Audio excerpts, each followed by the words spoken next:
9 August વિશ્વ આદિવાસી તરીકે ઉજવવામાં આવી રહી છે, ત્યારે પરોળ ગામ ખાતે પણ આજે પણ ભવ્ય ઉજવણી કરવામાં આવી છે।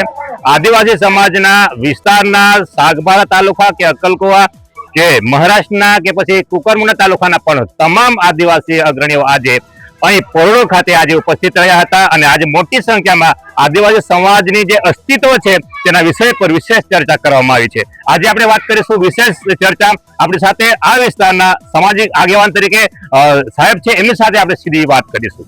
જી, આપનો પરિચય। હા, મારું નામ સાંગલિયાભાઈ વડવી, ગામ ઉમજા, અને છેલ્લા 42 વર્ષથી આદિવાસી એકતા પરિષદનું વૈચારિક આંદોલન ચાલે છે આદિવાસી સમાજનું, તેની સાથે સંકળાયેલો છું અને સતત કાર્યરત। આજે આદિવાસી વિશ્વ આદિવાસી તરીકે આજે 9 ઓગસ્ટે ઉજવવામાં આવે છે, તેનું મહત્વ જણાવશો?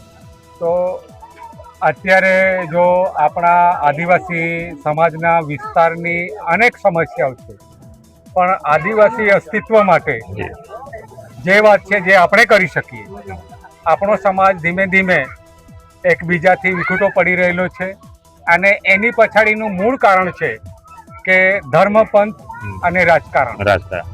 તો એને લીધે ધીમે ધીમે આપણી સંસ્કૃતિ અને પરંપરાઓ લોકો ભૂલવા માંડ્યા છે, વિસરવા લાગ્યા છે।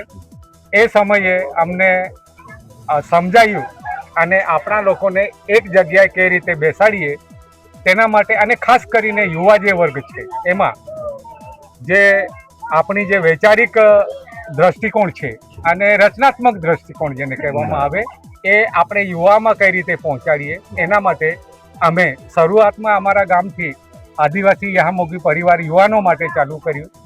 ત્યાર પછી પરોળમાં જોડાયા, પરોળના યુવાનો જોડાયા અને પછી આ સંસ્કૃતિ અને પરંપરા કઈ રીતે ટકે એના માટે સાંસ્કૃતિક અભ્યાસ અને પારંપરિક અભ્યાસ જે છે તે યુવાઓમાં ચાલુ કર્યો છે।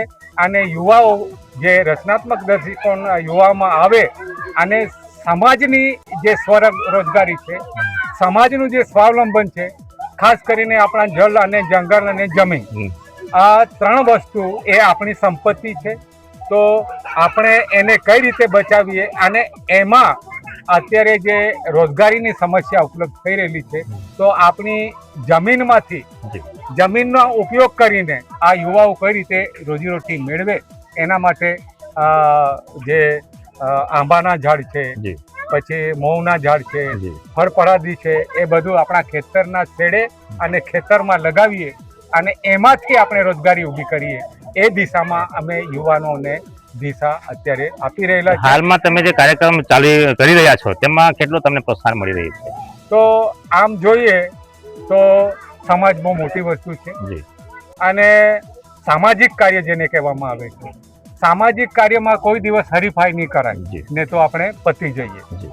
એટલા માટે જે આપણે બચેલા કુચેલા આદિવાસી છે અને જેના પાસે સંસ્કૃતિ છે, પરંપરા છે, જેમણે ટકાવી છે, એવા લોકો ભેગા થાય અને આ કાર્યક્રમ ચલાવે, એ રીતે અમે આ કાર્યક્રમને આગળ વધારીએ। કેટલું ટકા તમને લાગે છે કે તમારો કાર્યક્રમ સફળ થઈ રહ્યો છે? હા, લાગે છે, કારણ કે ખાસ કરીને અત્યારની પરિસ્થિતિમાં અને અત્યારના જે મેઇન સ્ટ્રીમમાં જવા માટે લોકો કોશિશ કરી રહ્યા છે, વધારે ભણી ગણીને, એવે સમયે લોકો યુવાનો અત્યારે બધા યુવાનો થાક્યા છે, બધું જ કરીને થાક્યા છે। તો અમારા 2 ગામની યુવાનોની જે કોશિશ છે એના પરથી મને લાગ્યું છે કે આ જે કાર્યક્રમ આ રીતે ચાલતો રહે, ગામડે ગામડે આગળ વધતો રહે, તો યુવાનો જાગૃતિ દ્વારા સમાજને બચાવવાનું, સમાજનું અસ્તિત્વ, સમાજનો ઇતિહાસ, સમાજનું સ્વાવલંબન અને ખાસ કરીને જે રોજગારી છે, રોજગારી તરફ દિશા લે, એ દિશામાં આ લોકો કામ કરી રહેલા છે। એ વખાણવા લાયક કામ છે ને મને લાગે છે કે આ લોકો જરૂર સફળ થશે। 2 વર્ષમાં આજે ઘણું બધું પરિણામ દેખાવા માંડ્યું છે। જે લોકો આપણા જે વાઘદેવ છે, લીલીચારી છે, પછી આડો લાકડો છે, અને દિવાળી છે, દેવ દિવાળી છે, હોળી છે, એ વખતે આપણા જે પરંપરાથી પૂર્વજો પૂજતા આવ્યા છે, એ પૂજાને દિવસે જે આપણું પૂજાનું સ્થળ છે ત્યાં 4-4, 5-5 લોકો બેહી રહેતા હતા। આજે પરોળ અને ઉમજા ગામમાં જે જાગૃતિ નાના જોવા મળે, જાગૃતિ. નાના નાના ભૂલકાઓથી માંડીને મોટા વડીલો સુધી યુવાનો સુધી જાગૃતિ આવી અને અત્યારે 100 થી 150 લોકો દેહમાં બેસતા છે. બરાબર. એટલે તો મને- આજે વિશ્વ આદિવાસી તરીકે જે ભવ્ય આ કાર્યક્રમ થયો એના માધ્યમથી શું સંદેશો આપવા માટે? તો સંદેશો તો એ જ છે મારે સમાજને જી. કે આપણે ધીમે ધીમે આપણે તૂટી રહેલા છે, ગામમાં ટુકડા થઈ રહેલા છે અને જે સમાજ આપણા સમાજમાં નહીં હતું, આપણે હળીમળીને જીવાવાળો સમાજ, સુખ દુઃખમાં, ભૂખમાં, આફતમાં દરેક બાબતમાં આપણે બધા ભેગા મળીને એ સમસ્યા છોડાવવાનો પ્રયત્ન કરતા હતા. પણ આજની પરિસ્થિતિમાં અનેક વિચારધારાઓ આપણા ગામડામાં આવી, આદિવાસી સમાજમાં આવી જી, જી. અને એને લીધે આપણે વેર વિખેર થઈ ગયા. તો એ બધું એ ઘણા વર્ષથી ચાલતું આવ્યું છે.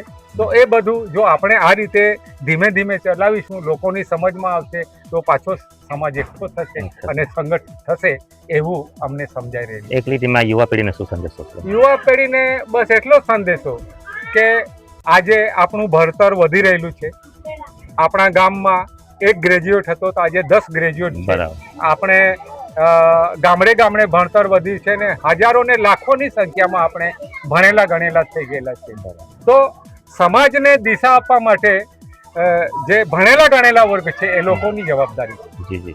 અને જો આપણે જ ખુદ ભટકી જઈએ તો જી. સમાજનું શું થશે? તો આપણે વિચારીને જ્યાં છે ત્યાં અથવા કંઈક નીકળી ગયા તે પાછા આવીને આપણે એક સાથે ફરીથી ઝીરોથી શરૂ કરીને હીરો બનાવ્યો. સમાજને માટે કામ કરવાની જરૂર છે. અને તમારી ભણેલા ગણેલા વર્ગ પર જે યુવાનો છે એના પર સમાજની એટલે આદિવાસી સમાજની બહુ મોટી અપેક્ષા છે. એ લોકો તમારી રાહ જોઈ રહ્યા છે. ખૂબ ખૂબ ધન્યવાદ. Thank you. મારી સાથે જ વિસ્તારના આદિવાસી સમાજના એક નેતૃત્વ કરનાર અને તમામ લોકોને જાગૃતિ લાવનાર એવા સાંગલેભાઈ હતા અને તેમની મુલાકાત સાથે જણાવ્યું કે આદિવાસી સમાજ તમામ શિક્ષિત વર્ગો આદિવાસી સમાજને એક કરવા માટે, આદિવાસી સમાજને એકત્ર લાવવા માટે, સાચી દિશા તરફ લઈ જવા માટે એક પ્રેરણા આપે એવી અપેક્ષા રાખી છે. કેમેરામેન નીતિનની સાથે સુભાષ વડવી, ન્યૂઝ ટાઈમ તાપી.